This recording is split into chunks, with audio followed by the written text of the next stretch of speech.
안녕하세요. 이원재입니다. 깊이 있는 이야기만 하는 고품격 경제방송 이원재 끝내주는 경제 3월 27일 수요일 라이브 시작하겠습니다.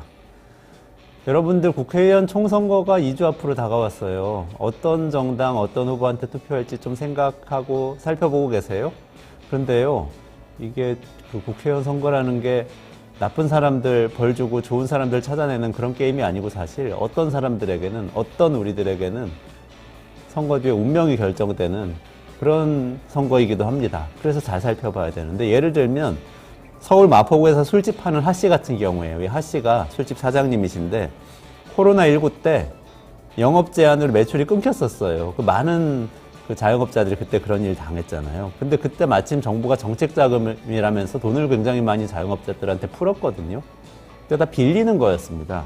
빌려준다고 하는데 소액이고 저금리라서 그렇게 부담이 많이 되지 않았기 때문에 대출을 하씨도 받았습니다. 처음엔 1,000만 원 받았다가 3,000만 원도 받았다가 조금씩 이렇게 받았던 거예요. 근데 나중에 보니까 이게 많아져 가지고 1억 9천만 원까지 빚이 늘어났어요. 코로나가 끝났잖아요. 근데 끝난 다음에 가게 영업 제한 풀리고 가게 다시 열었는데 사실 내수 경기가 계속 안 좋았잖아요. 그래서 손님들이 그전처럼 많이 오진 않아서 매출이 줄었습니다. 근데 우리 물가 엄청 올랐잖아요. 재료비 엄청나게 올라서 4,000원 하던 나초가 7,000원 됐대요. 29,000원 하던 올리브유가 69,000원 됐다는데 그거 그대로 안주값에 올려가지고 받으면 손님들이 또 끊기잖아요. 그러니까 이러지도 저러지도 못하고 매출은 늘지 않고 빚은 계속 있는 상태에서 고금리 시대가 오기까지 한 겁니다. 그런 상태에서 작년 말부터 코로나 때 빌렸던 돈에 대해서 정부의 정책 자금도 원금 회수를 이제 시작합니다. 원리금 상환기일이 다가와서 고금리에다가 원금까지 갚아야 되니까 한 달에 500만 원 이상을 빚으로만 갚아야 되는 상황이 된 겁니다. 견딜 수가 없게 되는 거죠. 그러니까 다른 빚 끌어다가 빚이 눈덩이처럼 계속 불어나는 거죠. 자, 이런 분들에게 우리 정치는 어떤 해법을 내놓고 있을까요? 우리 정당들도 이번 총선에 나서면서 해법을 내놓고 있어요. 근데 다 입장이 다릅니다. 그래서 잘 들어보세요. 국민의힘의 경우에는 어쨌거나 자영업자 빚은 개인 책임이라는 입장입니다. 그렇기 때문에 이런 공약을 냈어요. 빚을 더 내서 빚을 갚도록 해주겠다. 소상공인 보증하고 정책자금의 지원 목표를 상향 조정하겠다. 이게 공약 내용이거든요. 아, 이거 어떠세요? 반면에 녹색정의당 공약을 보면요, 이렇게 돼 있습니다. 채무조정 대상 부채 100조 원을 은행권하고 정부가 같이 기금을 조성해서 탕감해주겠다. 다시 말해서 자영업자의 코로나 시기 부채는 자기 책임이 아니고 개인 책임이 아니고 국가 책임이기 때문에 다 면제해줘야 된다. 다만 순서는 영업 제한에 걸렸던 업종부터 시작하겠다. 이렇게 얘기를 하고 있어요. 민주당은 국민의힘하고 녹색정의당의 중간 정도 되는 안을 냈습니다. 청산형 채무조정을 확대하겠다고 했는데, 이 청산형 채무조정이라는 게 채무조정 대상인 분들한테 부분적으로 채무 면제를 해주겠다는 거예요. 어떤 조건들을 충족하면 채무를 일부분 탕감해주겠다, 이런 얘기고, 여기에 더해서 민주당은 조금 독특하게 최저생계비만은 어떤 경우에도 압류되지 않도록 하는 그런 계좌를 별도로 만들 수 있도록 하겠다, 이렇게 공약을 했습니다. 어느 쪽이 맞는 것 같으세요? 여러분들은 어느 쪽에 더 마음이 가세요? 저는 코로나19 시기에 사실 그때 영업 제한 때문에 생긴 빚은, 그리고 특히 정책 자금으로 주었던 빚은 국가가 어느 정도 면제해 주는 게 맞다고 봅니다. 왜 그러냐면 코로나19 시기에 세계 각국이 다 사실 돈을 풀었거든요. 경제 활동을 못하니까 국가가 책임을 질 수밖에 없는 상황이었잖아요. 그런데 돈을 푸는 방법이 다 달랐던 거예요. 미국하고 유럽에서는 사실상 기본소득과 비슷한 방법으로 풉니다. 실업급여하고 생활지원금으로 푸는데, 이 실업급여도 조건 까다롭지 않게 해서 거의 누구나 받을 수 있게 해줬었어요. 근데 우리나라는 자영업자 금융지원이라고 하면서 풀었는데 그게 결국 빚인 거죠. 정책자금 금융지원이라는 게 말은 지원이지만 사실 빌려가라는 거거든요. 근데 이 빌려간 돈은 시간이 지나면 갚아야 되고, 게다가 그땐 저금리였는데 지금 고금리가 된 상태였고, 결과적으로 코로나 끝나고 보니까 유럽하고 미국은 국가부채가 엄청나게 늘었어요. 근데 우리나라는 가계부채가 엄청나게 늘었습니다. 유럽이나 미국에서는 국가가 졌던 그 책임을 우리나라에서는 개인들에게 지게 만든 거죠. 그러니까 저는 어느 정도는 국가가 지금이라도 책임을 져줘야 된다고 생각합니다. 물론 그 속도와 방법은 고민해 봐야 됩니다. 그래서 예를 들면 녹색 정의당 안이 아주 화끈한 것 같지만 그 100조 원 한꺼번에 상감할 돈을 마련하기 어렵잖아요. 민주당 안이 중간 정도고 합리적인 것 같지만 정확하게 어디까지 면제를 해준다는 건지 분명하지 않아요. 이런 점들을 잘 면밀하게 살펴서 총선에서 투표하실 때 내 철학하고 맞고 내 정책하고 맞는 그런 정당을 찾아서 그런 후보에게 투표를 하시면 총선 이후에 이 하 씨를 포함해서 우리의 삶도 조금 내가 생각하는 방향으로 변화할 수 있습니다. 네, 오늘 방송 소개해 드리겠습니다. 북한하고 일본이 밀당이 계속되고 있죠. 김여정이 또 한마디 했네요. 게다가 미일 군사협정이 강화된다고 해서 지금 큰 뉴스입니다. 여기에 대해서 이승원 시사평론가 나오셔서 어떤 얘기인지 좀 설명해 드리겠습니다. 그리고 최승병 박사, 러시아 워커노믹스가 지금 인기 코너로 등극하고 있는데요. 지금까지 러시아 힘에 대해서 짚어봤는데 러시아의 약점이 어디 있는지 오늘 좀 짚어보도록 하겠습니다. 1분만 기다리시면 다시 돌아오도록 하겠습니다.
네, 이원재 끝내주는 경제, 끝내주는 세계 진행합니다. 이승원 시사평론가 모실게요. 어서 오세요. 네, 안녕하세요. 네, 안녕하세요. 이승원입니다. 파이낸셜 타임즈에서 뉴스 나온 거, 이게 좀 큰 뉴스인 것 같은데, 네. 그 미일 안보 조약을 체결 이래에 최대 규모의 업그레이드를 한다, 이런 기사가 나왔어요. 네. 어떤 내용인가요? 그 현지 시간 24일 보도였는데 그때 그 파이낸셜 타임즈에서 속보로 떠서 저도 이제 보게 됐던 건데요.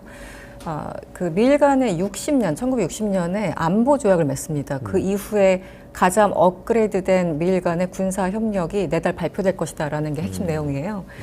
4월 10일 뭐 그때 이제 백악관에서 바이든 그리고 기시다 총리가 만나기로 이미 예정돼 있었습니다. 네. 정상회담. 네. 그리고 또 하나는 나중에 뭐 기회 되면 말씀드리겠지만 필리핀 대통령까지 해서 우리 한미일 캠프 데이비드 회의하는 것처럼 미국과 일본과 필리핀이 삼각으로 만나서 정상회담을 할 예정이에요. 그러니까 4월 10일에? 네. 네네. 그래서 그 자체가 굉장히 좀 큰 뉴스이긴 합니다. 네네. 왜냐하면 필리핀까지 가서 했다라는 거는 최근에 이제 남중국해에서 중국과 직접적으로 충돌했던 그 어선 충돌했었잖아요, 최근에.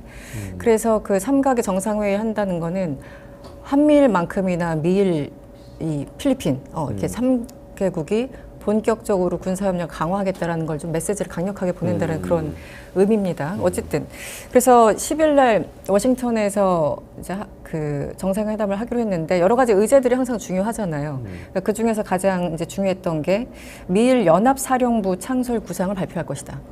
미일 연합사령부. 네. 그러니까 그동안 이제 여러 가지 논의가 있었지만 지금 그 일본 영토에 미군이 있지 않습니까? 그래서 네네네. 5만여 명 이상이 있는데 사실은 지금 미국 그 일본에 있는 주일 그 미군의 어떤 지휘랄까 역할이 굉장히 한정적이었어요. 그리고 실질적으로는 하와이에 있는 인도 태평양 그 본부가 실질적인 작전 운영권을 갖고 있었습니다. 그래서 네네네. 일본 입장에서는 여기에 대해서 상당히 불만을 그동안 표해 왔던 게 사실이에요. 지금 주일 미군이 여기 있고 5만 명 이상이 항상 주둔하고 있고 여러 가지 부대들이 있는데 우리가 커뮤니케이션 실질적으로 하려면 하와이까지 가서 해야 되느냐 예를 들면 그런 불만들이 항상 있었고 그래서 주일 미군의 어떤 그 위치를 뭐 삼성 장군에서 사성 장군으로 좀 끌어올린다던가 그 여러 가지 요구들이 있었는데 그동안 약간 차일피일 미루다가 이번에 그 일본이 그동안 요구해왔던 모든 것들을 아마 내달에 발표하지 않을까라는 생각이 듭니다. 네. 일본의 요구를 그런 받아들인다라는 거죠. 거네요. 네, 기본적으로는. 근데 이게 왜 중요하냐면 일본이 이미 올해 안에 이 통합사령부를 만들기로 했거든요. 우리나라로 치면 합참 같은 겁니다. 그래서 지금 자위대가 있지만 그 육해공군이 통합되지 않고 각자 움직이고 있었어요. 그런데 이제 통합해서 말 그대로 통합사령부를 만든다는 건데 이게 어떤 의미냐면 그러니까 일본은 평화헌법 때문에 사실상 그 전쟁을 할 수 없는 국가였지 않습니까? 네네. 이제 패전국으로서. 그래서 그런 위치를 계속 갖고 있다가 사실은 오바마 정부 때부터 여러 가지 지침이나 뭐 이제 야금야금 바꿔왔었죠. 개정하면서 뭐 헌법을 새로 해석한다던가 등등 해서. 그래서 올해 말까지 육해공 자위대의 지휘 능력을 한 군데로 묶는 통합사령부를 만들기로 이미 결정했고 그리고 제가 조금 전에 말씀드린 그 파이낸셜 타임즈 내용은 이제 미일 간의 그런 거기 때문에 이 양측이 결합하면은 결국은 굉장히 강력해질 수밖에 없는 거죠. 군사 동맹이. 그래서 내부적으로도 그렇고 외부적으로도 그렇고 일본이 원하는 방향으로 지금 가고 있는 겁니다. 네. 일본이 전쟁하는 국가로 계속 변모해 오기는 했잖아요. 그렇죠. 말씀하신 것처럼 원래 이제 항복 이후에 네. 1945년 항복 이후에 그 1952년까지는 미 군정이었고 그 다음에 뭐 1, 2년 지나서 자위대가 창설이 되는데 아주 엄격하게 방어만 하는 군대였는데 그 그렇죠. 최근까지도 육해군 공군을 통합한 어떤 참모 본부가 있지 않고 그냥 따로따로 각각. 움직였다는 말씀이잖아요. 네, 각각.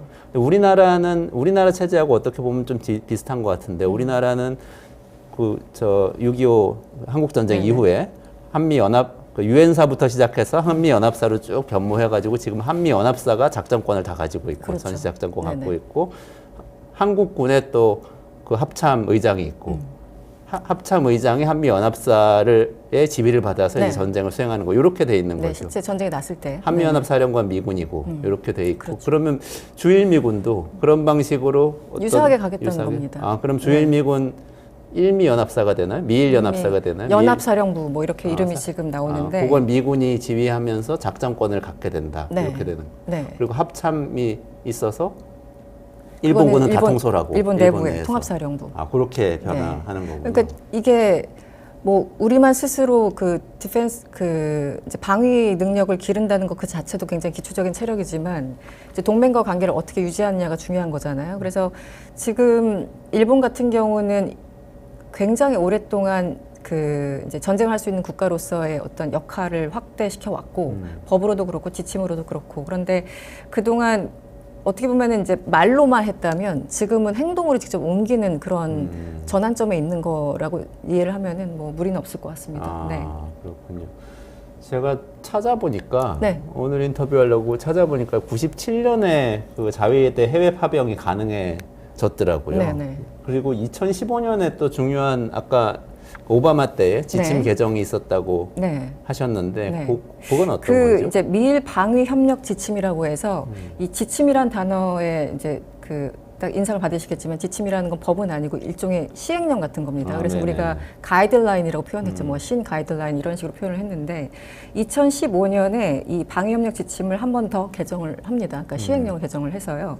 그때 그 전까지만 해도 일본 주변, 그러니까 동아시아 이쪽 지역이겠죠. 일본 주변에 대해서만 어떤 군사적인 활동을 할 수 있었다면 2015년 개정을 통해서 글로벌하게 활동할 수 있도록, 그러니까 중동도 갈 수 있고 예를 들어 아프리카도 갈 수 있는 겁니다. 그래서 지금은 평화 유지군 이런 이제 모자를 쓰고 있지만 앞으로는 조금 더 이제 방어적인 태세가 아니라 미국이 필요할 때 사실 원한다면 좀 더 공격적으로 군을 운영할 수 있다라는 그런 위치로 변모하는 것 같습니다. 활동 범위를 그러니까 미일 동맹이 있는데 그게 글로벌하게 활동할 수 있는 동맹으로 2015년에 지침을 개정을 통해서 바꿨다 이미. 거의 10여 년 전에. 근데 적을 공격할 수도 있어요. 원래 자위대는 처음에는 공격할 수는 없는 군대이기 때문에 이름도 자위대라고 그렇죠. 그랬다고. 셀프 디펜스라는 개념인 거죠.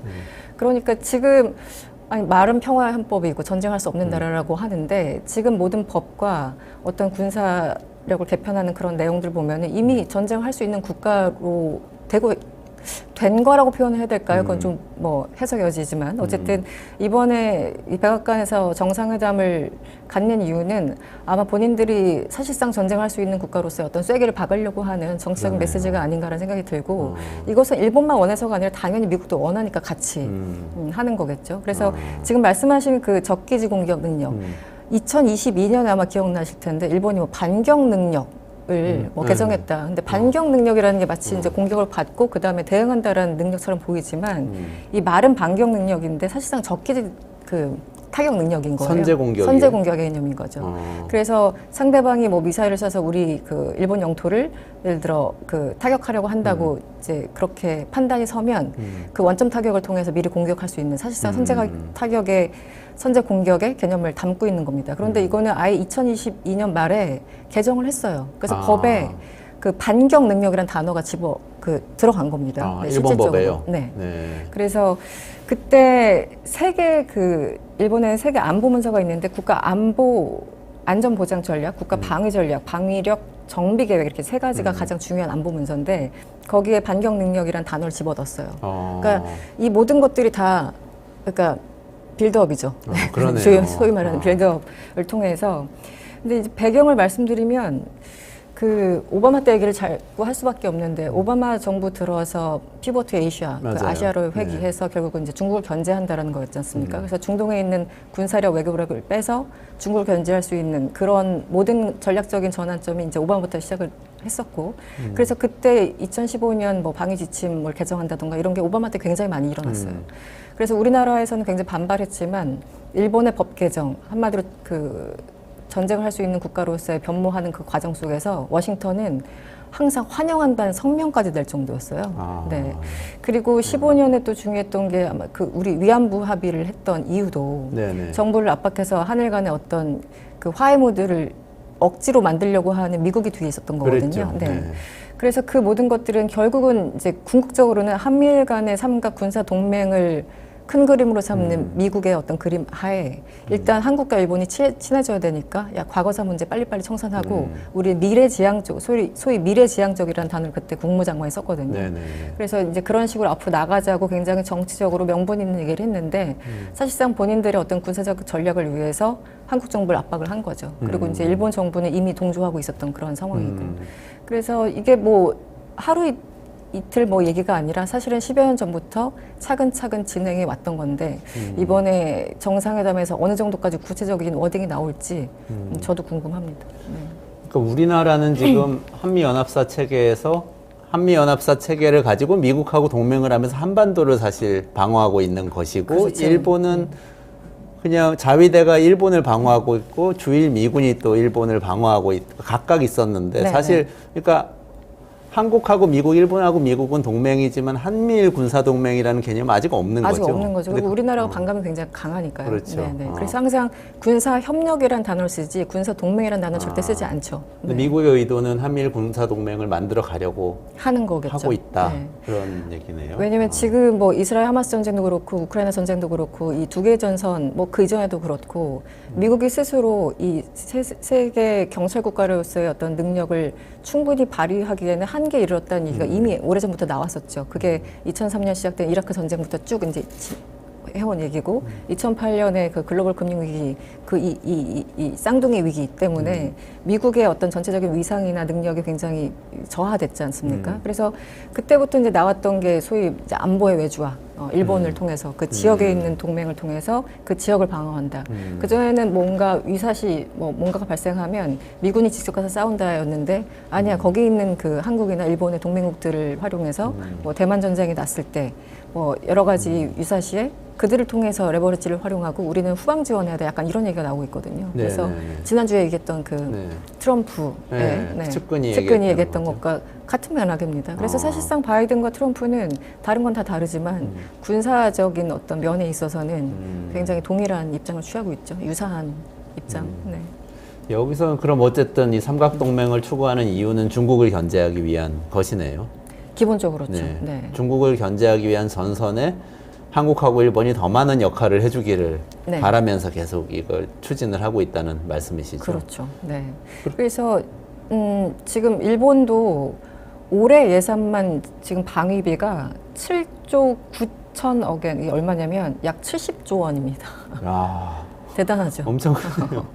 방위비가 70조 원이고 2027년까지 향후 5년 동안 43조 엔으로, 그러니까 계속 늘리겠다는 거예요. 그만큼의. 네네네. 그래서 이번 2024년 전체 일본의 예산이 소폭 감소했어요. 그런데 국방비만, 방위비만 대폭 증가했죠. 그래서 지난해 대비 16% 이상 올랐다고 합니다. 그러니까 다른 건 다 포기하더라도 이 방위비만은 계속 차곡차곡 쌓아 올려서 2027년에는 정말 우리가 원하는 뭐 GDP의 뭐 2% 이렇게 달성하겠다라는 게 목표인 것 같습니다. 그러니까 지침이나 국내법으로 전쟁할 수 있는 가능성은 계속해서 쌓아두고 있었고, 네. 방위비를 늘리면서 전쟁할 수 있는 능력은 키우고 있었고, 지금 그 위에 지휘부라는 밀연합사는 지휘부 뚜껑을 딱 얹어서 뭔가 이렇게 전쟁할 수 있는 국가를 완성하려는 그렇죠. 그런 차근차근 느낌이네요. 하나씩 해오는 거죠. 네.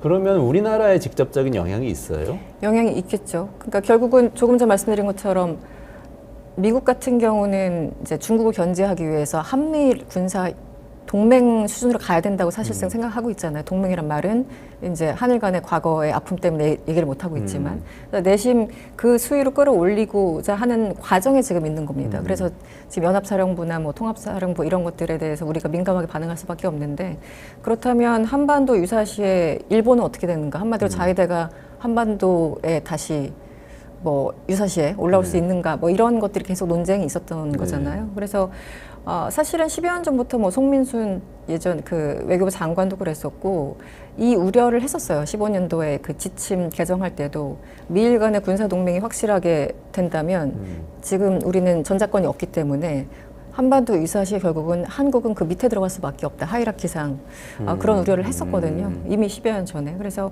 지금 그런 관계를 다시 우려할 수밖에 없는 거죠. 지금 또 남북 간의 대치 상황이 굉장히 좀 갈등이 그 수위가 높아지고 있잖아요. 그래서 우리의 영향이 굉장히 있겠죠. 우리 안보 상황이나. 예.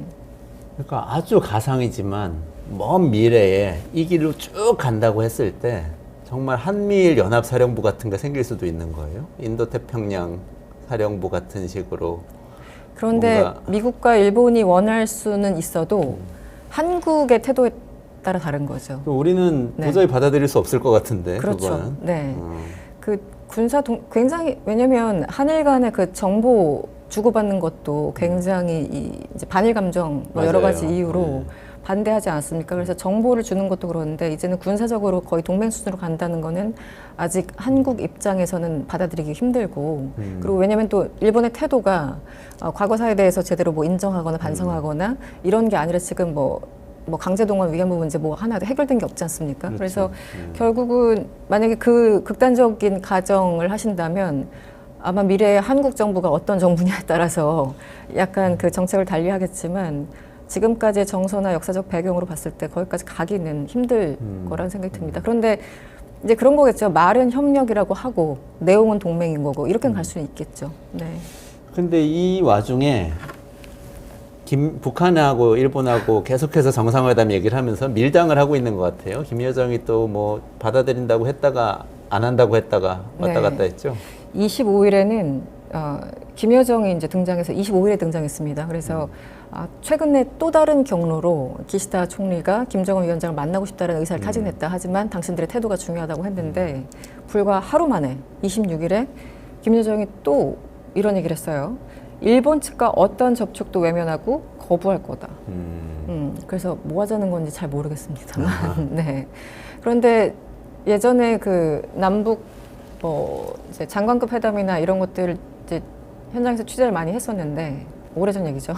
그런데 북한의 발언을 오늘 얘기한 것과 내일 얘기하는 게 너무 이 편차가 심해서 사실은 그걸 속내를 알 수가 없어요. 그러니까 이제 앞으로는 절대 안 볼 것처럼 얘기를 하다가 불과 하루 이틀 지나서 우리 다시 만날 수 있다. 이렇게 이제 태도와 어떤 발언의 수위를 확 바꾸는 게 또 북한식 어떤 워딩이거든요. 그래서 저는 이렇게 뭐 오늘은 만날 수 있다, 내일은 또 어떤 접촉도 외면하겠다라는 얘기 자체가 북한도 급하다라는 신호가 아닐까라는 생각이 듭니다. 그럴 수도 있겠네요. 일본과 만나야지만 뭐 100억 불이 됐던 요즘 뭐 300억 불로 늘어났다고 하는데 이제 배상금 문제도 있고 중국과의 관계도 별로 좋지 않기 때문에 일본이라는 레버리지를 활용하고 싶기도 하겠고 그래서 북한 입장에서는 급하니까 자꾸 이런 워딩들이 왔다 갔다 하면서 나오는 게 아닌가라는 생각이 들어요. 네. 그럴 수 있겠네요. 그러니까 납북자 문제 사실 언급이 중간에 있긴 했는데 네. 그럼 뭐 정상회담 해줄 것처럼 얘기했다가 일본 쪽에서 또 관방장관하고 납북자 문제 해결 안 됐다는 얘기를 네, 또 네. 하니까 거기에 대해서 견제고 날리면서 얘기하는 것 자체가 회담을 향해서 계속 뭔가 얘기를 끌고 가는 그런 느낌도 있긴 있네요.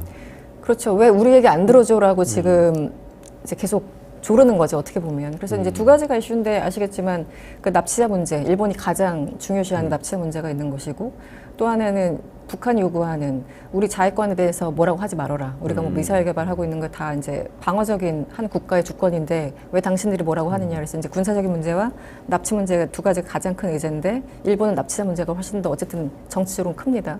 근데 거기에 대해서 양보하기가 그만큼 또 힘드니까 일본 정부 입장에서는 그래서 지난해 뭐 3월, 5월에 싱가포르나 뭐 베이징에서 물밑 접촉이 여러 차례 있었다는 보도가 아사히신문과 동아일보를 통해서 나온 바가 있었는데요. 이제 여러 차례 또 물밑 회담을 했을 테지만 지금 이 워딩을 보면은 일본 측에서 특히 이제 납치자 문제에 대해서 좀 이렇게 서로 이렇게 핀트가 좀 안 맞는 상황이 아닌가 싶어요. 근데 또 우리 방송 끝나고 또 내일 또 김여정이 또 나올 수도 있겠죠. 알 수가 없습니다. 알겠습니다. 이제 보니까 우리나라 굉장히 어려운 상황이 될 수도 있을 것 같은데요. 미국에서는 중국을 견제하기 위해서 동북아를 묶으려고 하고 일본은 한국도 파트너 될 수 있지만 북한하고도 가까이 지내면서 뭔가 이 지역에서의 군사적인 맹주를 나중에 하기 위해서 뭔가 차곡차곡 네. 명분을 쌓아가고 있는 것 같기도 하고 우리는 일제강점기를 겪은 마당에 그런 국가가 일본하고 군사동맹을 할 수는 그건 없는데 받아들이기 힘들죠. 네. 그런 상황에서 뭔가 지혜롭게 외교를 잘해야 되는 상황인 것 같아요. 4월 10일 이후에 그 상황이 어떻게 전개될지 네. 좀 걱정스럽습니다. 사실은. 네. 총선도 있고 미일 정상회담도 그러네요. 있네요. 12일이 굉장히 네. 중요한 날이군요. 생각해 보니까. 네. 네, 그 뒤를 좀 잘 지켜볼 필요가 있겠습니다. 네. 네. 오늘 이승원 평론가님 말씀 여기까지 듣겠습니다. 네, 고맙습니다. 네, 고맙습니다. 네, 조금만 기다리시면 최승병 박사하고 다시 돌아오겠습니다.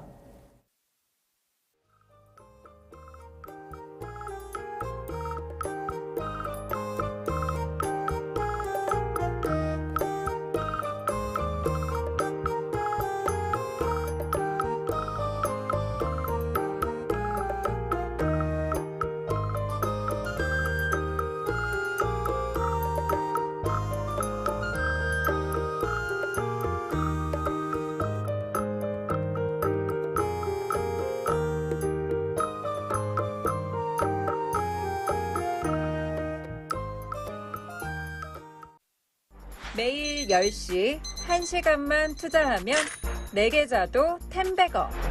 개장하자마자 급등? 따라잡아도 되나? 1분 대기조 점상이 답변해줍니다. 바쁜데 특징 중? 언제 공부해? 1시간만 투자하세요. 점상이 정리해줍니다. 단기로 치고 빠질 종목 없나? 매일 오전 10시 점상이 골라줍니다. 매일 오전 10시엔 점상을 잡아라. 유튜브에서 점상 시크릿을 검색하세요. 자, 시작합니다. 네, 이원재 끝내주는 경제 워커노믹스 시간입니다. 깊이 있게 러시아 이야기를 지금 계속 파헤쳐보고 있는데요. 최승병 박사님 오늘도 모시겠습니다. 네, 어서 오세요. 안녕하십니까? 러시아의 힘에 대해서 우리 계속 얘기하고 있는데 그 사이에 러시아에서 굉장히 큰 사건이 하나 터졌어요. 네, 러시아에서 또 극장 테러가 일어났죠. 공연장에 테러리스트들이 난입을 해갖고 무차별 사격을 해서 또 많은 무고한 러시아 시민들이 사망하는 사건이 벌어졌는데요. 누가 이런 짓을 했을까라는 것도 처음에 초미의 관심사였는데 역시 IS가 또 나왔습니다. 아, 그리고 깜짝 놀랐어요. 그러니까 IS가 이란에서도 사실 테러를 일으켰었는데 러시아에서까지 그랬다는 게. 네, 저희가 몇 달 전에 그 추모식장에서 또 테러를 일으켜갖고 IS가 죽지 않았구나라는 걸 다시 한번 확인했었는데 그리고 솔레이마니 이번에도, 네, 솔레이마니 사령관 네. 추모식에서 네네네. 그 사건이 있었는데도 이번엔 러시아에서 이런 또 큰 사건을 일으켜서 이 IS가 이번에 저지른 조직이 IS 호라즘이라는 뭐 ISK라고 우리가 많이 얘기하는 조직인데요. 이런 IS들이 당연히 시리아 내전 당시에 뭐 국가를 세우고 크게 융성을 했다가 그 뒤로 이 시리아 내전에서 크게 밀리면서 여러 그냥 주변 국가들로 숨에 들어가서 거의 위세가 죽나 싶었더니 이제 막 다시 살아나고 있습니다.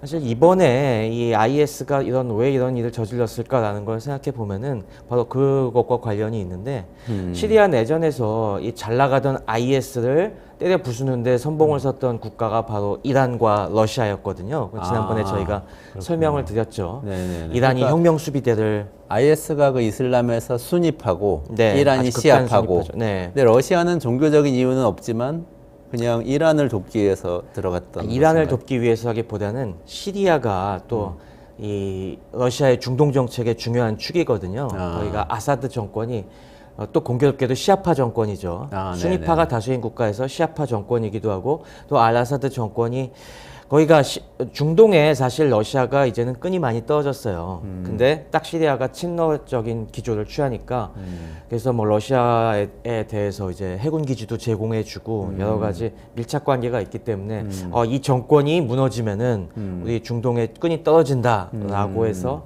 이제 열심히 지원을 해줬죠. 특히 공군 지원을 많이 해줘갖고 IS가 굉장히 공경을 겪었습니다. 그렇군요. 공군을 굉장히 많이 지원을 했고요. 네. 그러면은 이번에 테러도 그런 그 시리아 내전 때에 그러면 그때서부터 뭐 러시아는 당연히 이 우리를 탄압하는 사악한 국가라고 뭐 공언을 해왔고 보복을 여러 차례 다짐해 왔습니다. 그러면서 뭐 계속 틈만 노리고 있었는데 요즘 우크라이나 전쟁으로 인해서 러시아의 신경이 여기저기 팔려 있는 사이에 이번에 이런 큰 일을 저지른 거죠. 그렇군요. 러시아의 적이 지난 시간까지 우리가 정리하기로는 네. 이쪽에 약간 비동맹 세력을 묶어서 새로운 신유라시아주의를 기치로 해서 블록을 만들면서 서방하고 대립하는 걸로만 생각했는데 네. 또 이슬람 중에서도 또 러시아하고 대립하는 세력이 있다는 게 또 주목할 만한 점이 아닐까요? 네, 이슬람 극단주의자들, 특히 뭐 순위파 극단주의자들 사이에서 러시아를 상당히 미워하는 집단들이 많이 있습니다. 이번에 이 IS 호라즘도 마찬가지고 사실 이 순위파 극단주의자들은 저희가 지난번에도 설명을 드렸지만은 사실 이 꼭 시아파만 싫어하는 것도 아닙니다. 순위파 내에서도 순위파 온건주의를 또 막 배격하거든요.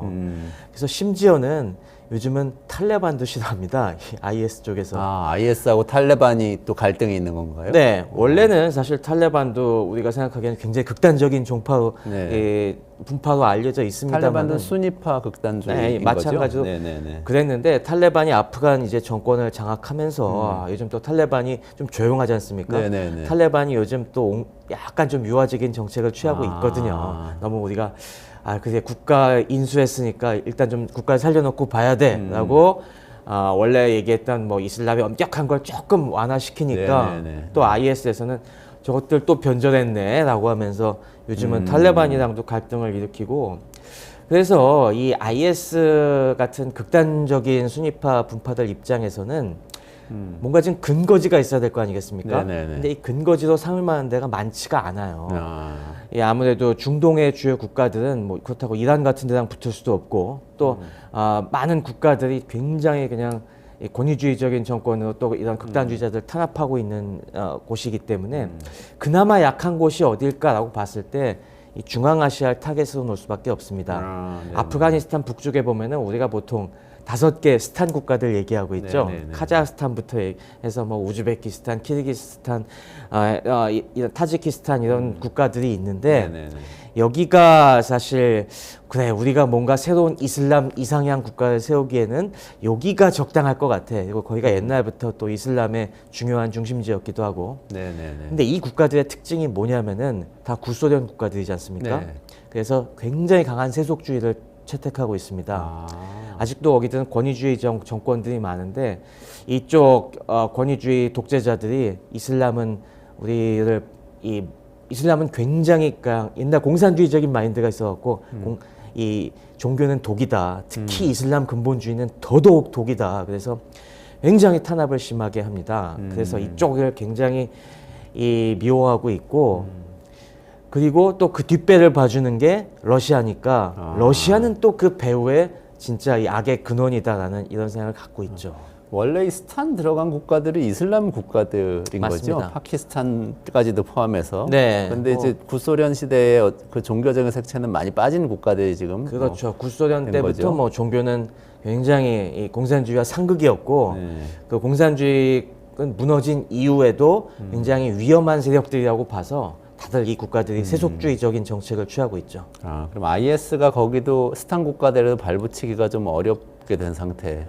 근데 그나마 거겠네. 그쪽이 국력이 약하고 취약하니까 그쪽을 어떻게든 막 이 비집고 들어가려고 하는데 그쪽 정부에선 계속 탄압하고 그러다 보니까 갈등이 계속 있죠. 그렇군요.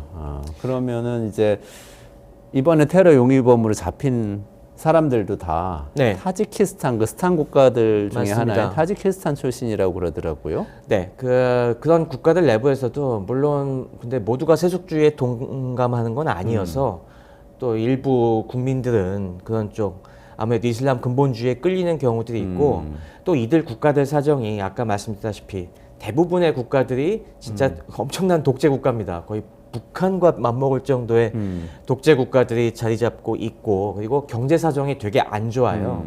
그러다 보니까 정치적 자유도 없고 경제적으로도 어렵다 보니 이런 극단주의 종교에 또 많이 혹하는 사람들이 있는 거죠. 이번에 테러범으로 잡힌 경우들은 또 얘기들이 있는 것들이 이 사람들이 진범이냐라는 그런 얘기들도 있어요. 그래요? 네. 진범이라고 하기에는 너무 허술하게 금방 잡히고 사실 진짜 이슬람 전사들이면 자살을 했을 것 같은데 그냥 어설프게 좀 도망치다 잡힌 것도 있어갖고 이거 진범들은 이 IS에서 빼돌리고 대신 이 사람들을 미끼로 던져준 게 아닌가 수사망을 교란시키기 위해서 그런 얘기도 있습니다. 실제로 이 잡힌 사람들 보면은 타지키스탄 출신 러시아에 있는 이주 노동자들이거든요. 그래서 돈 받고 이런 짓 했다라고 얘기하고 있는 게 뭔가 의심쩍은 부분들이 상당히 많이 있습니다. 그렇군요. 근데 사실 저는 러시아가 굉장히 그런 보안은 철저할 것도 같은데 이번에 너무 쉽게 뚫려가지고 그렇게 거대한 테러를 당했다는 게 좀 이상하기도 하더라고요. 네, 이게 아무래도 아까 말씀드린 것처럼 우크라이나 전쟁 때문에 확실히 치안력이 분산이 됐습니다. 지금 이 푸틴이 들어와서 사실 러시아 국민들 마음을 사로잡은 게 그 소련 붕괴 이후 러시아 초기에 그 혼란, 그래서 테러리스트들이 준동하던 그런 걸 강력하게 통제를 해갖고 내가 그래도 치안은 잡았지라고 하는 걸 많이 내세웠는데 이번에 다시 그 허점이 드러나고 있다는 게 밝혀진 셈이죠. 그러네요. 러시아의 어떻게 보면 약간은 약한 고리일 수도 있겠네요. 오히려 이런 권위주의 국가들, 다른 권위주의 국가들은 적절하게 지금 잘 관리를 하고 있는데 주변국들을 오히려 이런 작은 테러 단체들한테는 취약한 모습을 보이고 있다는 게 또 좀 흥미롭기도 하네요. 맞습니다. 그래서 뭐 푸틴이 그걸 모면하고자 이 배후에는 우크라이나가 있다 이런 식으로 또 막 몰아붙이고 있죠. 근데 뭐 범인이 딱 잡히니까 우크라이나가 주범까지는 안 되는데 그래도 우크라이나의 사주를 받았을 거다라는 그런 말을 계속하고 있죠. 좋습니다. 오늘 러시아의 약점을 좀 살펴보기로 했었는데 네. 이런 테러에 대해서 취약한 부분도 있고 새로운 적이 나타났던 부분도 있는 것 같아요. 근데 그거 말고도 어떤 다른 약점들이 있을까요?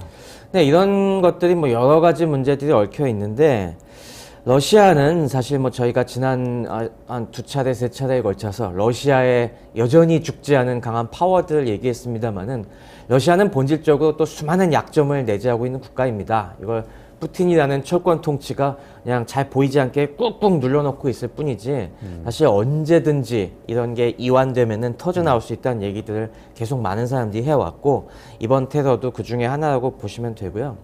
일단 러시아가 굉장히 취약한 부분 중에 하나가 아까 같이 강력한 펀치가 있지만은 방패가 많이 느슨해졌습니다. 원래 러시아는 이 방어하기가 어려운 나라예요, 사실. 러시아는 전 세계에서 가장 큰 나라이기 때문에 당연히 이 국경도 어마어마하게 긴데 같은 큰 나라여도 다른 나라에 비해서 더 어렵습니다. 이 유라시아 대륙의 광범위한 영역을 차지하고 또 수많은 국가와 국경을 맞대고 있죠. 그거 생각해 보시면은 미국도 큰 나라긴 하지만은 미국은 방어하기가 되게 쉽지 않습니까? 그런 것 같아요. 네. 일단 대륙에 국가가 몇 개 없죠. 네. 북으로는 캐나다, 그리고 남으로는 멕시코.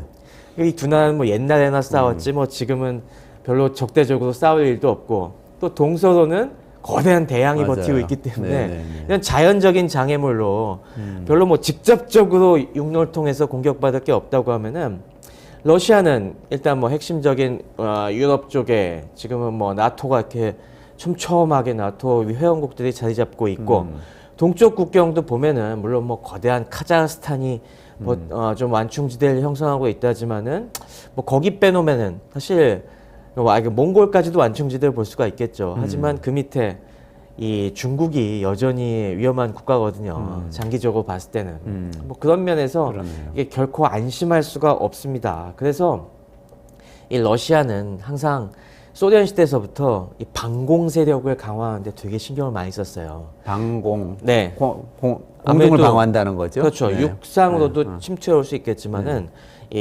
주로 서방의 적대적인 국가들은 네네. 여러 가지 미사일이나 폭격기를 통해서 우리 공격을 해올 것이다. 네네네. 그래서 방공군을 굉장히 크게 갖고 있었습니다. 러시아의 구소련 시대에는 그래서 독립적인 군종으로 방공군이 따로 있었어요. 공군이 있고 방공군이 따로 있는 겁니다. 아, 방공군은 방어만 하는 공군인 건가요, 그러면? 네, 방어에 특화된 그런 영토를 갖다가 침투해 오는 적대 세력들을 방어하는 데 핵심이었는데, 이게 그 당시에 어마어마한 세력을 가지고 있었습니다. 네. 방공군 소속의 전투기 요격기만 2,000대가 넘게 있었어요. 아, 그래 엄청나게 큰 네. 군이었네요. 그럼에도 불구하고 워낙 국경이 넓다 보니까 깔아놓을 수 있는 건 제한돼 있었고, 그래서 우리가 기억하시는 분들 한 50대 이상은 기억하시겠지만은 왜 83년도에 칼 007편 격추 사건이 있었지 않습니까? 맞아요. 네네네. 그걸 격추시킨 것도 소련 공군이 아니라 방공군 소속의 이 요격기였습니다. 아, 네, 뭐 그 당시에는 그래서 어마어마한 항공기들과 어마어마한 미사일들로 촘촘히 깔아놓으려고 노력을 했는데, 지금은 소련 붕괴되고 나서 일단 방공군까지 유지할 전력이 안 돼요. 공군만 갖고도 유지하기가 허덕허덕 될 정도고 하니 그런 부분에서 많은 빈틈이 있고, 그걸 갖다가 그나마 어떻게 좀 미사일로 메꿔보려고 하는데 이 미사일을 이용한 요격 시스템도 결코 싼 게 아닙니다.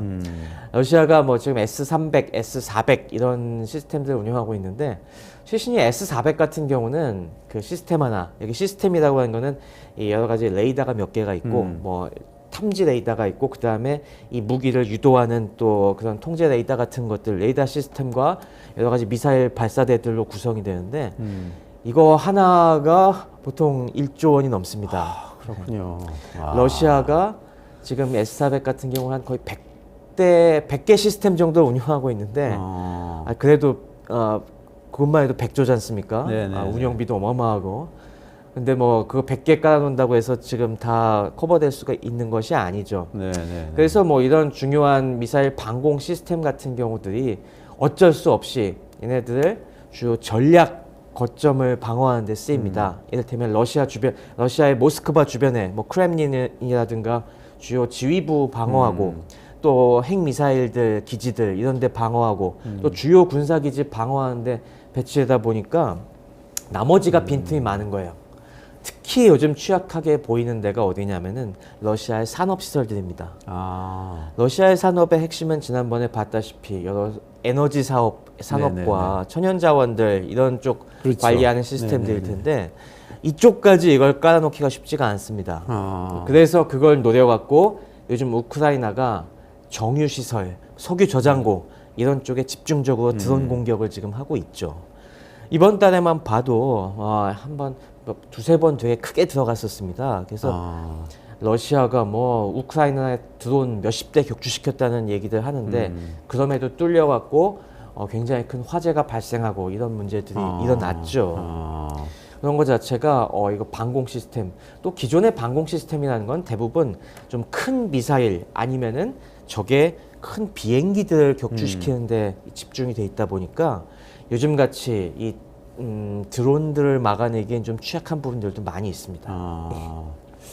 그 옛날에 아까 1983년에 대한항공기 격추됐던 거 불행한 사건인데 네. 그때 말씀을 하셔서 그때 수호이 15였나요? 아, 예, 맞습니다. 그 전투기가 기억하시네요. 격추를 시켰는데 그때 하여간 뭐 그 미군의 정찰기라고 오인해서 쐈다고 그랬던가 그런 변명을 했던 게 이제 기억이 나는데 아, 그건 어느 정도 사실입니다. 네. 그 당시에 미국이 항상 작전을 하는 게 러시아의 방공 시스템이 어느 정도 수준인가를 갖다가 항상 그 주변에 국경 이 통제선 가까이서 살짝 들어갔다 빠지고 들어갔다 빠지고 하면서 이렇게 약을 올리는 게 많이 있었거든요. 그건 모든 적성 국가들이 그럽니다. 지금도 특히 대만 해협 일대에서 러시아나 이 중국의 항공기들이 식별구역에 들어갔다 빠졌다 아니면 뭐 요즘은 대놓고 쭉 들어가서 가로지르고 오는 이런 일을 하듯이 그런 게 굉장히 심했는데 그 당시에 이걸 많이 당하다 보니까 러시아 방공군에서 굉장히 약이 올라서 이번에도 당연히 미 공군 기겠다라고 출격해서 미사일을 날렸는데 알고 보니까 민항기였던 거죠. 아, 그렇군요. 어쨌든 그게 그만큼 방공군이 강력했다는 반증일 수도 있겠네요. 네. 발견해서 빨리 그렇게 공격을 했다는 것이. 그런데 지금은 그게 약해지고 있다. 지금 그런 말씀이시잖아요. 네, 현실적으로 뭐 지금 그 정도 강력한 방공 전력을 유지할 돈도 없고 여러 가지 인력 자원도 부족합니다. 특히 요즘 러시아군의 이런 면에 관련돼서 인적 자원의 이 취약한 점을 많이 보고 있는데요. 방공군이 없어졌다고 하면 그럼 공군이라도 역할을 해야 되는데 이번 우크라이나 전쟁에서 봤을 때 야, 이거 공군도 형편없구나. 지금 공군 조종사들 훈련 수준이 굉장히 약하다는 게 많이 드러났습니다. 이를테면은 지금 우크라이나에서 러시아가 제공권을 장악 못 하고 있잖아요. 네네. 우크라이나의 허술한 방공망도 뚫을 수준이 못 되고 그리고 잘못 들어갔다가 이 훈련 수준이 안 되니까 이 교전을 회피하고 그냥 미사일만 빠바박 쏘고 재빨리 이탈하는 이런 일들이 너무 빈번하게 일어나고 있어요. 아, 그렇군요. 그만큼 겉보기는 좀 화려해도 내부에 장비 업그레이드도 안 되고 훈련 상황도 엉망이다라는 거. 네. 이게 군사적으로 생각하면 러시아를 본토를 침공하는 거는 그렇게 생각을 해보지는 않은 것 같아요. 예전에 2차 세계대전 때 독소전쟁 때 독일 히틀러가 이렇게 밀고 들어갔던 거 말고는 러시아 본토를 다른 나라가 그렇게 침공한 적이 있었나요? 러시아에 한 번 들어가면 일단 수렁에 빠지기가 너무 쉽기 때문에 그러니까 러시아의 원래 옛날 제정시대 때부터 소련 시대에 결국에 침공해 오면은 적을 우리의 수렁에 빠지게 해서 아주 처참하게 복수해 주겠다라고 하는 그런 전략들이 있었는데 근데 그거는 우리도 큰 피해를 입는다는 걸 전제로 하고서 하는 일이거든요. 네. 근데 러시아 자체가 이제는 그런 희생을 감당하기도 쉽지 않고 그리고 또 이제는 전력 자체가 굉장히 그런 면에서 부실한 부분들이 있기 때문에 함부로 그런 걸 하기가 쉽지가 않고 그래서 더더욱 완충지대를 필요로 하는 거죠. 그리고 현대전의 양상을 생각하면 그렇게 밀고 들어가서 다 그 영토를 점령하고 이런 게 아니고 만약에 말씀하신 것처럼 중요한 산업시설을 멀리서 타격을 한다. 이런 네. 관점에서 그래서 경제적으로 타격을 준다. 이런 관점에서 보면 취약한 부분이 있다. 이렇게 볼 수도 있겠네요. 맞습니다. 그래서 더더욱 완충지대가 필요한 거죠. 지금 우크라이나니까 사실 드론이 웬만한 국가들의 드론은 아주 깊숙이 침투하기는 어렵거든요. 네네네. 근데 우크라이나는 바로 붙어 있으니까 네. 그래도 우크라이나 국경에서 날리면은 꽤 그래도 깊숙한데 이미 모스크바, 상트페테르부르크 그 일원까지도 침투에 들어갈 수 있거든요. 우크라이나 드론들이. 그러니까 이제 우크라이나 정도의 거리에 우리의 적이 있으면은 이 취약점이 더더욱 확대가 된다라는 게 이런 집착의 원인이기도 하죠. 대공 방공망이 지금 취약해졌다는 게 아까 말씀하신 대로 인력이 사실 고급 인력이 많이 고급 인력도 좀 부족하고 무너지는 문제, 돈도 돈이 부족하고. 부족하는 문제. 네. 그래서 생기고 있다. 네. 좋습니다. 이거 군사력에 지난번에 우리 핵 전력하고 사이버 전력은 굉장히 강하다고 짚어주셨는데 지금 방공망의 취약점을 말씀해주셨어요. 네, 그런 면에 좀 크죠. 네. 이런 군사적인 측면 말고 또 다른 러시아가 지금 겪고 있는 약점이 있을까요? 러시아가 그 다음에 사회적으로 얘기를 많이 해보면은 가장 큰 문제 중에 하나가 브레인 드레인, 인재 유출 문제가 굉장히 심하다고 얘기를 하고 있습니다. 네. 그러니까 인재 유출이 요즘 원래 러시아가 우리가 전통적인 이미지가 구소련 시대에서부터 과학, 수학 강국이지 않습니까? 네네. 그래갖고 뭐 서방이 생각하지 못할 아주 기상천외한 아이디어를 동원해서 이 여러 가지 문제들을 해결하는 그런 그래도 지식국가로 알려져 있었는데 이 소련 붕괴 때부터 수많은 과학자들의 유출 러시가 있었더니 그나마 이제 푸틴이 좀 나라를 안정시키면서 조금 진정이 되나 싶다가 최근 들어 우크라이나 전쟁 이후에 너무 또 심해지고 있습니다. 아, 그래요? 원래는 네. 러시아 수학자, 러시아 과학자들이 세계를 주름잡았잖아요. 네. 한동안. 네. 그런 거 상당히 훌륭한 기상천외한 천재들이 많았는데 이분들이 많이 서방으로 나왔습니다. 실제로 뭐 제 얘기를 들어봐도 이런 러시아에서 더 사는 게 무슨 의미가 있냐라고 답답함을 느끼셔갖고 이 서방 이 학교로 나오신 분들도 굉장히 많고요. 그리고 젊은 엔지니어들도 이 좀 리버럴한 분위기를 갈망하는 사람들이 러시아는 희망이 안 보인다라고 해서 그래서 지금 서방의 IT 기업들 가보면은 러시아 출신들 득실득실하답니다. 뭐 인도 출신에 비해서 이게 좀 가려져서 안 보인다 뿐이지 되게 많다고 하고요. 그래서 뭐 얼마 전에 기사도 나왔어요. 이게 어느 정도 규모일까라고 봤을 때 최근에 뭐 올해 초에 노바야 가제타라는 언론에서 보도한 바에 따르면은 이 우크라이나 전쟁 개전 이래 고급 과학 기술 인력 한 2,500명 정도가 빠져나갔다고 합니다.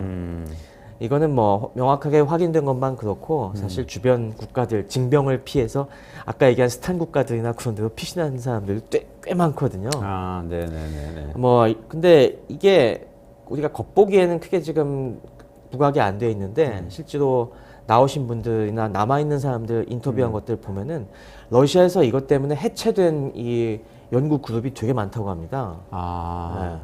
그러니까 우리가 이 한정된 지금 남아있는 과학기술 자원들을 몇 가지 막 지난번에 얘기된 핵무기라든가 사이버전이라든가 이런 데만 집중을 해서 그런 데가 아직 돌아가고 있으니까 우리가 멀쩡한 것처럼 보이지만은 사실 그 안에 보면은 이것 때문에 나자빠진 연구가 되게 많다고 해요. 특히 기초과학 연구 같은 데서. 그래서 러시아의 그 강력한 기초과학 기반이 무너지는 거는 시간 문제다라는 얘기들 많이 하고 있습니다. 저는 예전에 유학 갔을 때하고 미국에서 잠깐 일할 때 보면 러시아 출신들이 꽤 있었어요. 네. 근데 보면은 저는 경제학, 경영학을 했으니까 그 전공으로 온 거잖아요. 근데 이 친구들이 다 숫자를 가지고 하는 걸 잘하더라고요. 수학적인 모델링, 뭐 통계학적인 뭐 분석 이런 거 잘하더라고요. 그래서 너희들 뭐 예전에 학부에서 막스 경제학 하지 않았냐? 막스 경제학에서 이런 거 가르치냐? 그랬더니 그런 거 더 한대요. 왜냐하면은 계획 경제를 해야 되니까. 맞아. 계획을 하려면 기업 하나 계획하는 것도 사실 모델링 많이 필요한데 국가 전체를 계획하려면 엄청나게 복잡하다는 거예요. 그럼요. 사실 이공계 쪽 나오신 분들은 러시아 출신 과학자들에 대한 유머가 되게 많은데 우리가 오히려 그런 거 수학 더 많이 해야 돼 그런 것도 있고 컴퓨터가 좋은 게 없다 보니까 이 암산하고 심지어 뭐 주산까지 동원해서 각종 계산하는 이 테크닉이 어마어마하게 발전했다는 얘기들도 많이 듣고 진짜 뭐 오히려 서방은 그런 컴퓨터 믿고 별로 기초 실력을 안 가르치는데 러시아 사람들이 그런 기초 교육이 굉장히 탄탄하다 막 이런 얘기들 많이 하죠. 근데 그런 인력들이 이제 빠져나오고 있다는 거죠. 제 친구들도 결국은 미국의 투자은행들을 다 갔어요. 투자은행 같은 데도 좋아하더라고요. 맞아요. 워낙 러시아 사람들 계산 잘하고 그런다고. 그렇게 해서 또 한 사람들이 약삭받은 사람들은 딱 러시아로 돌아가서 초창기 자본주의에 이 또 단물을 쫙쫙 빨아먹고 그랬는데 물론 그런 사람들이 아직 남아있긴 합니다만은 그런 사람들 말고도 좀 성실한 사실 수많은 과학자들이 그렇죠. 있어야 국가 과학이 네. 유지되는 거 아닙니까? 근데 그런 쪽에 유출이 되게 심하다는 거죠. 고급 두뇌 유출된다고 하시니까 또 네. 생각나는 게 러시아가 원래도 인구는 그렇게 국토에 비해서는 많지가 않아서 그 고민이 있지 않았었어요. 맞습니다. 그 고민도 있죠. 이 하이 브레인만 빠져나가는 게 문제가 아니라 러시아는 기본적으로 인구 감소가 계속 문제였어요. 러시아 인구 구조는 사실 기형적인 걸로도 유명합니다. 제일 유명한 게 아주 심한 여초 사회다. 여성이 많다고요? 네. 이게 전쟁 때문입니다. 2차 세계대전 당시에 독일과 전쟁하면서 그 당시 러시아 사람들이 최소 2천만 명이 죽었거든요. 근데 2천만 명이 상당수가 역시 아무래도 군인으로 잡혀간 남자들이 많이 죽었을 거 아니겠습니까? 지금 인구가 1억 5천만 명이잖아요. 지금 1억 5천만이 안 됩니다. 러시아가. 근데 그때 워낙 남자들이 많이 죽다 보니까 전쟁 끝난 뒤에는 이 여성 대 남성 비율이 여성이 100이라고 하면은 남성이 75밖에 안 됐어요. 아, 그러다 보니까 어떤 문제가 발생하냐면은 남성들이 엄청 떵떵 치는 겁니다. 야, 우린 전쟁 나가서 그렇게 많이 죽고 우리가 그러니까 수가 부족하다 보니까 여성들은 또 막 결혼하고 싶은 여성들도 되게 많은데 남자가 부족하니까 남자들한테 설설 기는 겁니다. 뭐 그래갖고 이 여초 사회의 부작용들이 다 나왔죠. 그래서 굉장히 또 마초이즘이 심했고 남성들이 막 맨날 그런 마초이즘에 빠져갖고 술 먹고 가정폭력 심하고 그렇게 해도 러시아 여성들이 꼼짝없이 벌벌 길 수밖에 없는 그런 사회가 있었죠. 그러다 보니까 이게 이 여파가 아직까지도 남아 있습니다. 아, 그래요? 거기에 뭐 아까 얘기한 것처럼 러시아 사람들이 좀술 좋아합니까? 네. 보드카 먹고 남자들은 일찍 죽으니까 아직까지도 지금 인구 통계 보면은 65세 이상 연령에서 그건 더 심해갖고 남자가 여자의 반밖에 안 돼요. 아, 지금 그 노인 인구 중에서는 반밖에 안 된다는 반밖에 거네요. 안 되고 그래서 전반적으로 일찍 돌아가셔서 그럼 2차 세계대전은 당시 분들은 아니잖아요. 지금은. 당시에는 아니지만 그래도 워낙 술 먹고 이제 건강 해치기를 즐겨하니까 그 사람들이 폭음으로 그런 게 심하고 그래서 아직도 전반적으로 봤을 때 남성 비율이 여성의 한 89%그 정도밖에 안 되고 돼요. 굉장히 심한 게 있고 불균형이 심하네. 네. 또 불균형이 남성과 여성의 기대 수명 차이가 엄청나게 큽니다. 아, 남자가 일찍 죽나요? 네. 지금 러시아가 남성 기대 수명이 한 60세쯤 되고 네. 근데 여성은 한 70세가 넘거든요. 기대 수명 차이가 10년이 넘습니다. 아. 뭐 통계에 따라서 11년, 12년 이 정도 하는데 이게 전 세계 최고급입니다. 근데 재밌는 게 전 세계 탑 5가 다 구소련 국가들이에요. 아, 그래요? 네. 왜 그렇죠? 다 아까 말씀드린 영향이 있는 겁니다. 전쟁 때 많이 죽고 그 뒤로 여초 사회에서 남성들이 그냥 마초이즘 내세우고 또 그냥 폭음하면서 이 그냥 건강을 생각하지 않는 문화가 만연하다 보니까 구소련 국가들이 굉장히 심해요. 야, 그 문제가 사회 문제 심하네요. 그리고 마초 사회인데 남성이 더 일찍 죽는다는 것도 되게 의미심장하고요. 그러다 보니까 이게 뭐 오랫동안 참아왔지만 실제로 요즘도 러시아 여성들은 이걸 참고 있겠습니까? 시대가 변했는데. 그래서 진짜 러시아 남자랑 결혼하기 싫다는 여성분들이 그렇게 많다고 그래요. 아, 그러다 보니 뭐 이 출산율이 그래도 우리나라 출산율이 워낙 낮으니까 비교할 바는 아니지만 그래도 뭐 전반적으로 봤을 때 1.5명 정도 네. 계속 감소 추세에 있는 건 사실이고요. 그리고 거기도 마찬가지예요. 고학력 여성들은 결혼 안 하려고 합니다. 대부분 이 출산율 높은 쪽이 뭐 중앙아시아 쪽이나 시베리아 쪽에 약간 못 사는 쪽에서 아직도 출산율이 높아서 버티고 있는 거고. 그리고 또 재미있는 일도 있는 것이 그러다 보니까 러시아에서 푸틴이 되게 강조하는 게 이러다가 우리 러시아 소멸한다. 러시아 소멸을 막기 위해서 애국적인 국민들은 애를 낳아라. 아, 그래요? 그래서 이 극우적인 성향의 또 국가주의적인 성향이 강한 이 남성 여성들이 진짜 그 출산 캠프를 가는 일들도 있다고 합니다. 진짜 이거 무슨 나치 시대 얘기 보는 것처럼 그런 게 아직도 있을 정도로 그 안에서 사회 내에서 이게 되게 그 안에 인식 차이가 심한 거죠. 문화적인 문제가 심하네요. 그러니까 지금 성차별도 심하다는 말씀이신데 혹시 러시아에도 인종차별도 있어요? 인종차별이 원래는 없었습니다. 소련 시대엔 당연히 다 같은 사회주의 공화국의 평등한 시민들에서 그리고 사실 원래 스탈린도 조지아 사람이었고 그리고 후르쇼프나 그런 경우도 우크라이나 사람이었기 때문에 그런 걸 차별하는 걸 되게 억눌렀었는데 이게 러시아로 넘어오면서 이게 좀 표출되기 시작했죠. 아무래도 중앙아시아 쪽이 못 사는 국민들이 많다 보니까 거기서도 아까처럼 러시아로 넘어와서 이 사람들이 이주노동자 하고 뭐 하다 보니 기존의 러시아 사람들이 좀 약간 무시하는 마음이 좀 생기기도 시작했고 이번에 이렇게 타지키스탄 테러리스트 가담한 사람들 생기는 거 보면은 그런 균열이 물론 뭐 미국이나 그런 나라의 유럽이나 그런 데 비할 바는 아니겠지만은 러시아에서도 점점점 이게 사회 문제가 되고 있다는 단면을 보여주는 게 아닌가 싶습니다. 러시아는 그래도 인종적으로는 굉장히 가까운 편이죠. 그러니까 예컨대 뭐 흑인이나 이렇게 미국이나 유럽에서 갖고 있는 문제, 그렇죠. 이민자들의 문제는 이민자들의 덜한 거죠. 문제가 그나마 좀 덜한 편이죠. 네. 근데 뭐 이게 근데 몇 가지 우려스러운 부분이 있는 게 이 예전부터 계속 걱정해 왔던 게 이거는 러시아인들이 러시아 민족이 지배적인 민족이기 때문에 가능한 일이었거든요.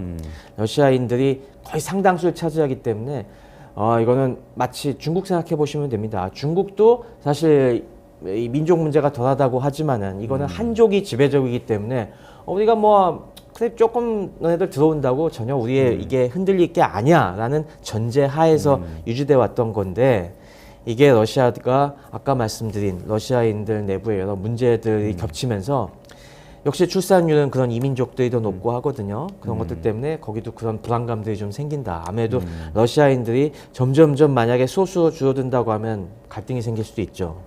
미국도 사실 보면은 전통적으로 백인들이 우리가 주류고 당연히 다수라고 생각했는데 히스패닉이 많아지고 뭐 흑인들 자꾸 권리적거리고 하니까 그런 문제가 생기듯이 러시아도 앞으로 이런 추세가 지속이 된다면은 역시 그 문제도 뇌관으로 작용할 가능성이 있습니다. 미국에서 항상 군에서 나오는 문제가 네. 전쟁이 나면은 이라크든 어디든 파병할 때 유색 인종들이 더 많이 현장에 간다. 그래서 네. 더 많이 전사하고 그런 문제가 지적되고 그러는데 이번에 우크라이나 러시아 전쟁에서도 그런 현상이 있나요? 혹시? 심합니다. 그래요? 지금 우크라이나도 당연히 고학력 러시아인들은 안 가려고 해요. 그리고 이쪽에서 징집을 하면은 이쪽에 이 시민들이 들고 일어납니다. 지금 야, 왜 우리 귀한 아들들을 전쟁터로 밀어넣어서 다 죽여? 하면서 당연히 민심이 변할 수가 있기 때문에 러시아인들을 징집하면 네, 러시아인 징집은 굉장히 조심하고 있고 설령 군대 가도 후방에서 안 다치는 데 있고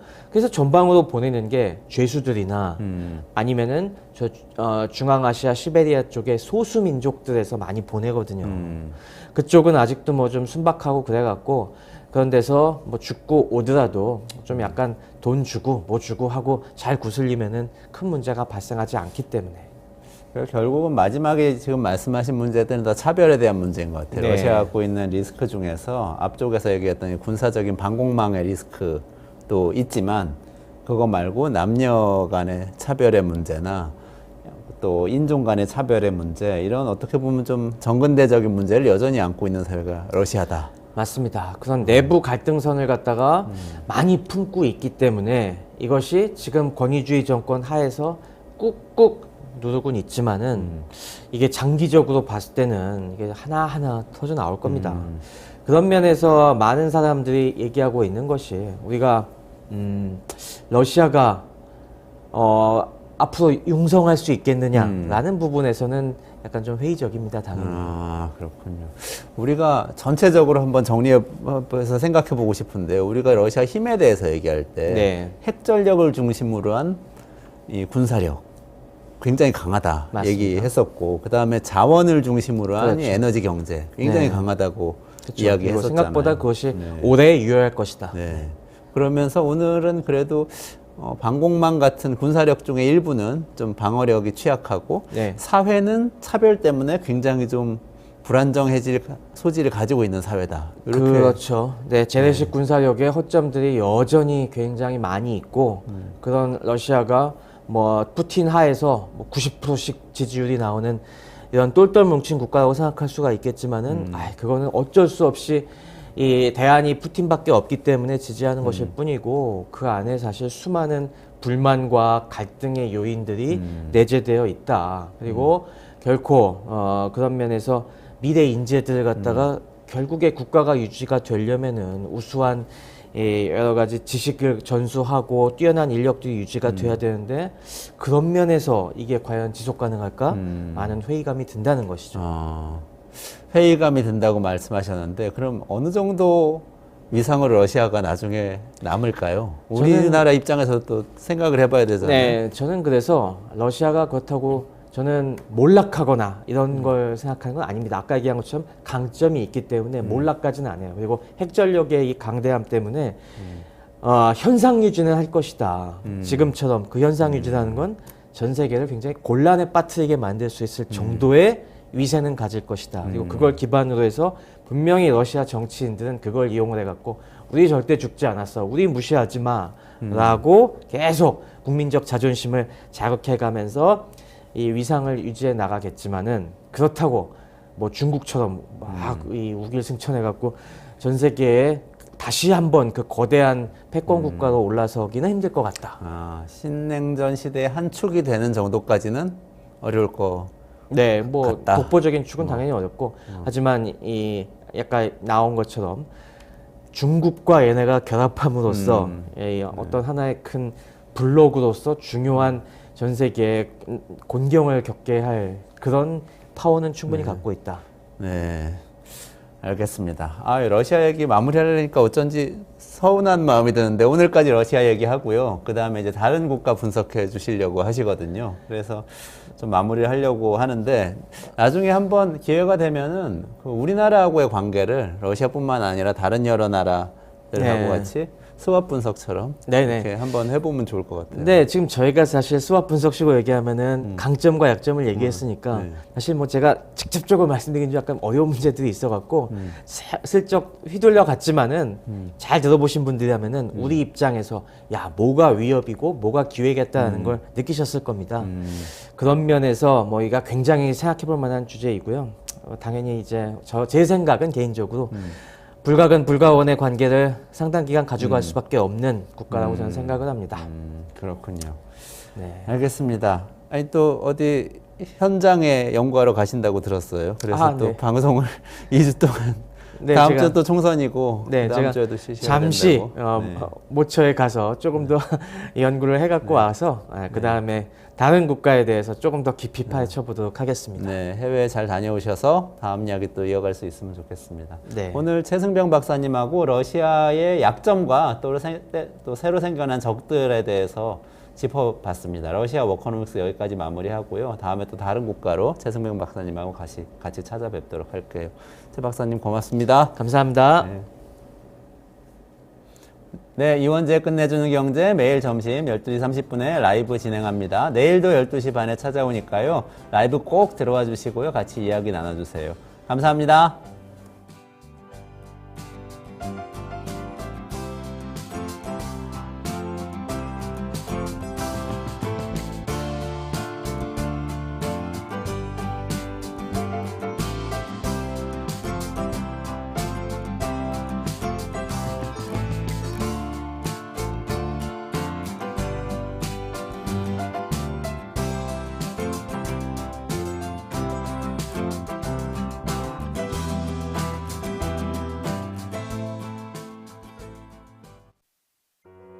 우리 아이 재단에서 뜻을 함께할 정기 후원자분들을 기다립니다. 우리 아이 재단은 한반도 어린이를 위한 재단입니다. 배고픈 어린이들에게 영양 가득한 국수를 보내고 영유아 자폐 조기 검사 지원, 베이비박스의 이유식 정기 배달, 중증장애 미취학 아동들을 지원하고 있습니다. 따뜻한 손길을 이어주는 분들께 우리 아이 팔찌와 감사 선물을 드립니다. 지속적인 지원을 통해 더 많은 어린이들에게 도움을 줄 수 있도록 정기 후원자가 되어주세요. 후원 문의 02-2128-3344, 2128-3344